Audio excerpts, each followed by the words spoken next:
Welcome to Jessie Bear Book Club. Today I want to talk about the similarities between Chrysalis from the Wildcard series of books and Varys from the Game of Thrones book series, which are both George R. R. Martin creations. And seeing that you're watching this video, I'm going to assume you know who both these characters are. So let's begin. The first and most obvious thing they both have in common is that they are both spy masters in their respective universes. They both trade in information, only giving out secrets in exchange for other valuable information, never being paid for their information as they both have other sources of wealth. They are also both described as spiders in their own web of secrets on many separate occasions, a title they both seem to relish in. They also both have silent partners in their business ventures that you don't find out about until later in the series.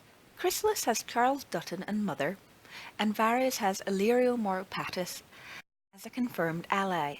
But he might have another true ally, not a simple pawn like Jon Connington. Some people might disagree with me on this point, but I truly think Varys is only using Jon Connington. They are also both extremely secretive about their origins. We know virtually nothing about Varys apart from the fact that he was traumatically castrated at a young age and was a street urchin from Verlantis. But he could be lying. We have never had a POV chapter. We find out a little from Chrysalis in her few POV chapters on the stack deck, but we find out most of her information after she dies.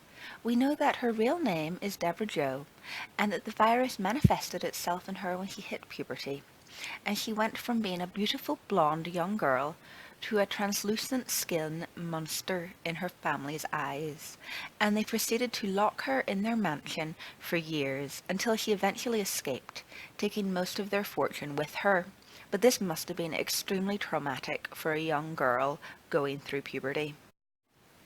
So as well as both being spy masters with secretive pasts, they also both experienced trauma at a young age. As well as these factors, there is their appearance. It is very similar, with them both being bald and vain about the way they look, respectively.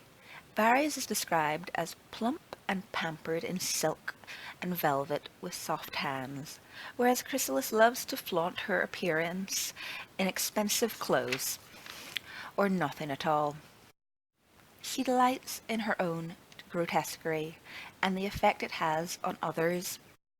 They also both fall on polar opposites of the sexual spectrum, Varys being almost asexual, whereas Chrysalis seems a little obsessed with sex, even trading information for sex. And though they are at polar opposites of the spectrum sexually, the intensity of their sexuality or lack of sexuality makes it similar. As we come to their largest point in common, it is also their most deplorable point. They both use small dependents as expendable spies. Varys uses small orphan children he finds and trains to read and write so they can steal secrets from written messages. Some people even say he cuts out their tongues so they are completely dependent on him, and I believe he kills them after they outgrow their usefulness. Chrysalis uses the homunculi created by Mother as her spies, and though she keeps them housed and fed, she does not seem to care for them any more than Varys cares for his orphans. This is proven when the two homunculi do not return from T. Malice's apartment, and she does not seem to care. These two also affect accents. Chrysalis pretends to be British, affecting an aristocratic British accent constantly, and Varys seems to be able to change his voice at will. These characters have so much in common, I find it hard to believe Chrysalis, created by John Joss Miller in 1987 for the Wild Cards series Volume 1, did not influence its editor George R. R. Martin when creating Varys for A Game of Thrones in 1996. But what do you think? Will Varys die in strange circumstances and leave a mystery as well, like our beloved Crystal Lady?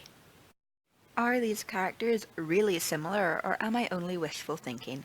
Let me know in the comments below, and remember to like and subscribe to this channel for more Game of Thrones versus Wildcard comparison videos coming very soon on Jessie Barrett Book Club.